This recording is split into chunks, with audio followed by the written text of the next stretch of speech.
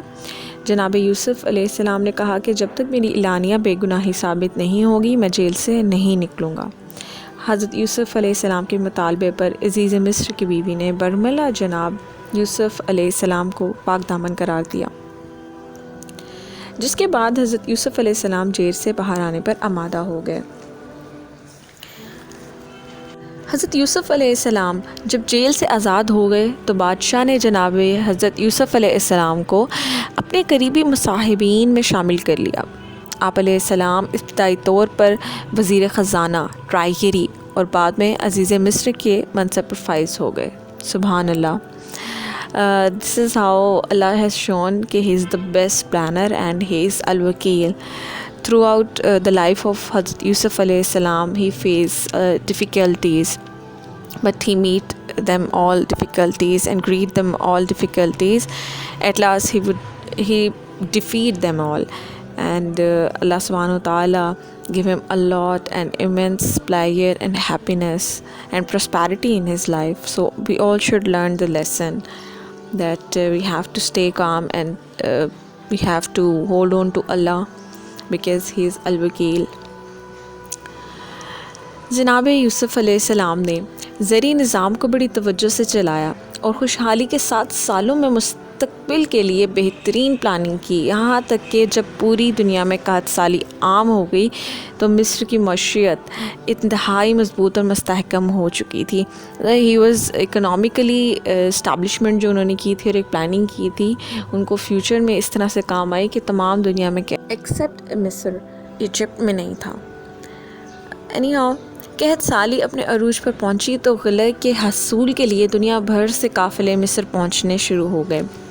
حضرت جناب یعقوب علیہ السلام کے بیٹے نے بھی مصر کا رخ کیا. جب وہ عزیز مصر کے محل میں داخل ہوئے تو جناب حضرت یوسف علیہ السلام اپنے بھائیوں کو پہچان گئے، جبکہ آپ کے بھائی آپ سے غافل رہے. مطلب وہ آپ کے بھائیوں نے آپ کو پہچانا نہیں. وہ تو ایکسپیکٹ بھی نہیں کر رہے تھے کہ آپ اتنے اونچے رتبے پر فائز ہوں گے اور بادشاہ ہوں گے. آپ نے باتوں باتوں میں اپنے بھائیوں سے کہا کہ اگلی مرتبہ اپنے چھوٹے بھائی بنیامین کو بھی اپنے ساتھ لانا. اگر تم اپنے چھوٹے بھائی کو نہ لائے تو تمہیں غلے سے کچھ بھی نہیں ملے گا. اور ساتھ ہی جو پونجی ان کے بھائی غلہ خریدنے کے لیے لائے تھے اس کو بھی اپنے بھائیوں کے سامان میں ڈال دیا.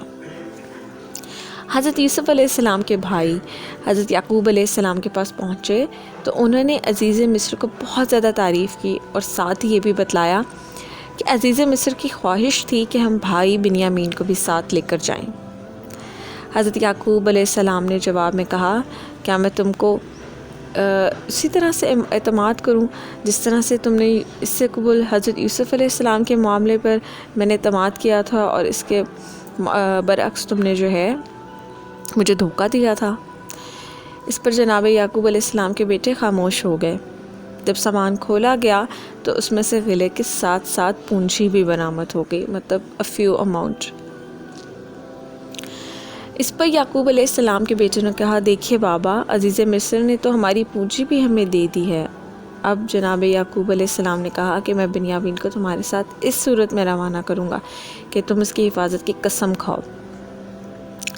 بیٹوں نے حضرت یعقوب علیہ السلام کے سامنے حلف دیا تو جناب یعقوب علیہ السلام نے اپنے بیٹوں کو نصیحت کی کہ جب مصر میں داخلے کا وقت آئے تو علیحدہ علیحدہ دروازوں سے داخل ہونا.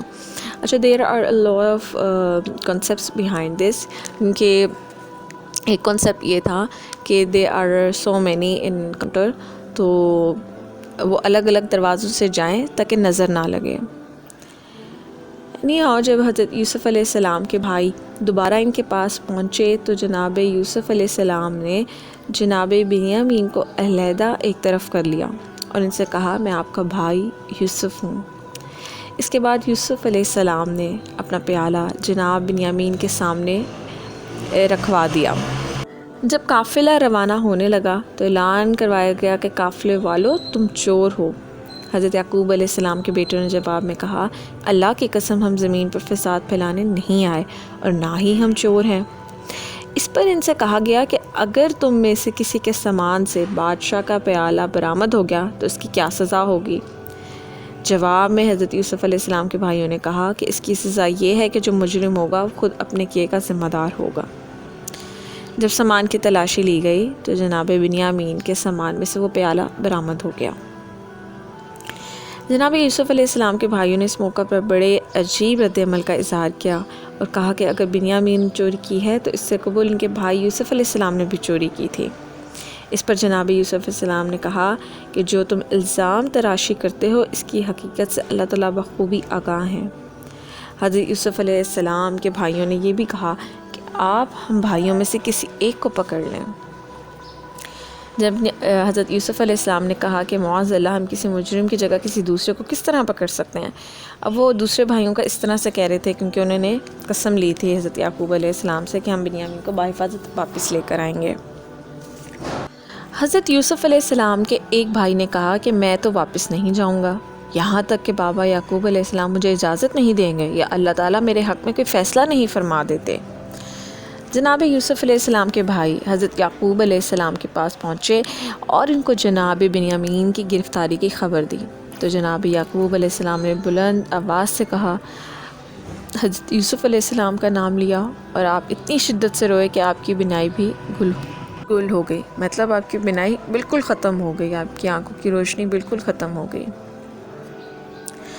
حضرت یعقوب علیہ السلام نے اپنے بیٹوں کو نصیحت کی کہ آپ اللہ کی رحمت سے نا امید نہ ہوں اور حضرت یوسف علیہ السلام اور ان کے بھائی کو تلاش کریں. اب حضرت یوسف علیہ السلام کے بعض بھائی دوبارہ مصر آئے تو حالت بدلی ہوئی تھی. غربت اور مفلوق الحالی نے ان کو پوری طرح متاثر کیا ہوا تھا. انہوں نے حضرت یوسف علیہ السلام کے پاس آ کر اپنی غربت کی شکایت کی اور صدقے کا تقاضا کیا. تو حضرت یوسف علیہ السلام نے پوچھا، کیا آپ بھول گئے جو آپ نے اپنے بھائی یوسف علیہ السلام کے ساتھ کیا؟ بھائیوں نے کہا، آپ یوسف کو کیسے جانتے ہیں؟ کہیں آپ ہی تو یوسف نہیں؟ کہا، میں یوسف ہوں، سبحان اللہ، اور یہ میرا بھائی ہے. سبحان اللہ. اللہ نے ہم پر احسان کیا. بے شک جو صبر اور تقوی کو اختیار کرتا ہے تو اللہ نیک کاروں کو اور ان کے اجر کو ضائع نہیں کرتے ہیں. مطلب اللہ تعالیٰ صبر کو ضائع نہیں کرتے ہیں. صبر کیا ہے کہ آپ نے بولنا نہیں ہے، آپ نے رونا نہیں ہے، آپ نے شکایت نہیں کرنی ہے، آپ نے اپنا صبر زائل نہیں کرنا. تقویٰ کیا ہے؟ اللہ سے ڈرتے رہنا ہے اور اللہ سے اپنی مدد مانگتے رہنی ہے. those are the essentials for صبر and تقویٰ to get the miraculous blessings of Allah subhanahu wa ta'ala. اس موقع پر حضرت یوسف علیہ السلام کے بھائی انتہائی شرمسار ہوئے اور انہوں نے آپ سے معافی چاہی تو جناب یوسف علیہ السلام نے کہا، تم سے کوئی مواخذہ نہیں ہوگا اور اللہ بھی تمہیں معاف کرے. سبحان اللہ. یہ ہے اعلیٰ ظرفی کا مقام کہ اتنے بڑے مقام پر پہنچ کے بھی عزیز مصر ہونے کے باوجود انہوں نے اپنے بھائیوں کو معاف فرما دیا. اور ہمیں بھی اسی طرح سے کرنا چاہیے. ہمیں ایک دوسرے کو اگر رشتے بحال رکھنے ہیں، خوبصورت انہیں بنانا ہے تو ہمیں معافی سے کام لینا چاہیے اور صبر سے کام لینا چاہیے. This is the key to make our relationship strong. حضرت یوسف علیہ السلام نے اپنے بھائیوں کو اپنی قمیض اتار کر دی اور کہا کہ حضرت یعقوب علیہ السلام کے چہرے پر ڈالنا، ان کی بنائی واپس آ جائے گی اور آئندہ ان کو بھی اپنے ہمراہ لانا. انہوں نے اپنا جو کرتا تھا وہ اتارا، وہ ان کو دیا اپنے بھائیوں کو اور کہا کہ حضرت یعقوب علیہ السلام کی آنکھوں پہ جب رکھیں گے تو ان کی بنائی واپس آ جائے گی. اللہ تعالیٰ کی طرف سے یہ ایک اعجاز تھا، ایک میریکل تھا. حضرت یعقوب علیہ السلام کے بیٹے جب آپ کی قمیض لے کر روانہ ہوئے تو جناب یعقوب علیہ السلام نے اپنے گھر میں موجود بیٹوں سے مخاطب ہو کر کہا، مجھے بیٹے یوسف علیہ السلام کی خوشبو آ رہی ہے۔ اللہ اکبر۔ how much strong bond it is between Hazrat Yaqub alayhi salam and Hazrat Yusuf alayhi salam. How much does he love with his son Hazrat Yusuf alayhi salam. Subhanallah. It brings tears in my eyes that this is the lovely bond I have ever read in my life. Subhanallah. اس پر بیٹوں نے کچھ بے ادبی والے الفاظ کہے، مطلب وہ جیلس ہو گئے۔ حضرت یعقوب علیہ السلام خاموش ہو گئے۔ جب مصر میں سے آپ کے بیٹے آئے اور انہوں نے کہا آپ کے چہرے پر قمیص ڈالی تو جناب یعقوب علیہ السلام کی بینائی واپس آ گئی۔ حضرت یعقوب علیہ السلام کے گھر میں موجود بیٹوں نے ان سے معافی کی طلب کی۔ آپ نے اپنے بیٹوں کو معاف کر دیا۔ سب اہل خانہ مصر کو روانہ ہوئے۔ جناب یوسف علیہ السلام کے پاس پہنچے تو آپ نے حضرت یعقوب علیہ السلام کو تخت پر بٹھا لیا۔ سبحان اللہ اکبر۔ دس از آلسو دا میسج کہ no matter how much you are prosper in your life, Allah تعالیٰ آپ کو کتنا بھی زیادہ رتبہ دے دیں اپنی لائف میں، لیکن جو پیرنٹس ہیں ان کا رتبہ اس سے بھی بڑا ہے۔ تو انہوں نے اپنی تخت پر جو ہے اپنے باپ کو بٹھایا، اپنے حضرت یعقوب علیہ السلام کو بٹھایا، کیونکہ this what we are because of our parents. جناب یعقوب علیہ السلام اور ان کے 11 بیٹے جناب یوسف علیہ السلام کے سامنے جھک گئے۔ یہ اس خواب کی تعبیر تھی جو آپ نے بچپن میں دیکھا تھا کہ 11 ستارے ان کو جو ہے سورج اور چاند ان کو سجدہ کر رہے ہیں۔ اتنی خوبصورت تعبیر تھی اس خواب کی ہے، سبحان اللہ۔ اچھا، ایک اور کنسیپٹ یہ میں کلیئر کر دوں سجدے کا، کیونکہ بعض لوگ کہیں گے کہ سجدہ کیا، تو اس شریعت میں تعظیمی سجدہ جائز تھا، جبکہ مسلمانوں کے لیے تعظیمی سجدہ منع ہے۔ امت محمدی صلی اللہ علیہ وآلہ وسلم پر تعظیمی سجدہ جو ہے وہ منع کر دیا تھا اللہ تعالیٰ نے۔ حضرت یوسف علیہ السلام نے اس موقع پر پروردگار عالم کا شکر ادا کیا اور دعا مانگی، اے میرے پروردگار، مجھے اسلام پر موت دینا اور صالحین کے ساتھ ملا دینا۔ حضرت یوسف علیہ السلام کا واقعہ عروج و زوال کی ایک داستان اور صبر و استقامت کی دستاویز ہے۔ اس سے یہ سبق ملتا ہے کہ اللہ کا صبر جب ہم کرتے ہیں، اللہ تعالیٰ کی خاطر جب ہم صبر کرتے ہیں نا، تو اس کا پھل اللہ ہمیں ضرور دیتے ہیں، چاہے اس میں کچھ دیر ہو۔ always remember that there is khair in every delay۔ اس کے بعد سورہ رعد ہے۔ آغاز میں اللہ سبحانہ وتعالیٰ نے اپنی نعمتیں جتلاتے ہوئے بتایا ہے کہ اللہ تعالیٰ نے انسانوں کے لیے انواع و اقسام کے پھل پیدا کیے ہیں۔ اللہ تعالیٰ نے کیا کچھ پیدا نہیں کیا۔ whenever I have seen plants, a creature of Allah subhanahu wa ta'ala, I'm just in a stance کہ how beautifully Allah has created everything in this universe۔ اللہ تعالیٰ نے ارشاد فرمایا ہے کہ اللہ نے ہر قوم میں ایک ہادی مبعوث فرمایا ہے۔ ہدایت دینے والے کو ہادی کہتے ہیں۔ یہ بھی بتلایا کہ بجلی کی کڑک اللہ سبحانہ وتعالیٰ کی حمد و ثنا کرتی ہے اور فرشتے اللہ کے خوف سے کانپتے ہیں۔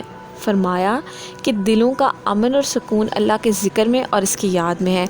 ہم کہتے ہیں ہمیں سکون نہیں ہے، a solace is only remembrance of Allah subhanahu wa ta'ala.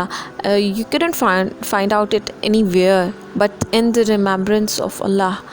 تو جس کو بھی سکون کی تلاش ہے وہ اللہ تعالیٰ کے ذکر میں اپنے آپ کو مشغول کر لے۔ سورہ رعد کے بعد سورہ ابراہیم ہے۔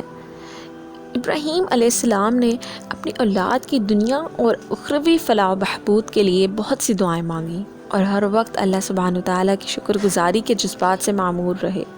حضرت ابراہیم علیہ السلام کی سیرت میں ہمارے لیے درس اور سبق موجود ہے کہ ہمیں ہر وقت اللہ سبحانہ وتعالیٰ سے دعائیں مانگتے رہنا چاہیے اور کسی بھی وقت اس حمد کو نہیں چھوڑنا چاہیے۔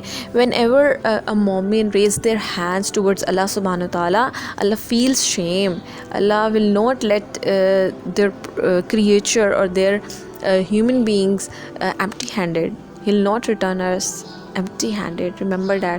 جب بھی ہم اللہ تعالیٰ کے آگے ہاتھ پھیلاتے ہیں، اللہ تعالیٰ کبھی اس ہاتھ کو خالی ہاتھ نہیں لٹاتے ہیں، اللہ تعالیٰ اس کو بھر دیتے ہیں۔ اللہ تعالیٰ کو شرم آتی ہے کہ میرا بندہ مجھ سے مانگ رہا ہے تو میں اس کو خالی ہاتھ لٹاؤں۔ اللہ تعالیٰ کا یہ ظرف نہیں ہے، اللہ تعالیٰ کی یہ صفت نہیں ہے یہ۔ اٹھتے بیٹھتے سوتے جاگتے ہمیں اللہ سبحانہ تعالیٰ کا ذکر کرتے رہنا چاہیے، اور اللہ سبحانہ تعالیٰ سے دعا ہے کہ اللہ ہمیں قرآن مجید میں بیان کرتا مضامین سے سبق حاصل کرنے کی توفیق عطا فرمائے۔ اللہ تعالیٰ سے دعا ہے کہ اللہ تعالیٰ ہمیں قرآن مجید پہ عمل پیرا ہونے والا بنا دے، اور اللہ تعالیٰ سے دعا ہے کہ اللہ ہماری دنیا آخرت کو بہترین کر دیں، آمین یا رب العالمین۔ جزاکم اللہ خیران for watching. May Allah bless you all. Ameen. Remember me and my family in your prayers, and stay in touch for the next para tafsir, that is para number 14. And please share it as it's sadaqah jariyah for everyone. And jazakumullahu khairan for watching. Assalamu alaikum wa rahmatullahi wa barakatuhu.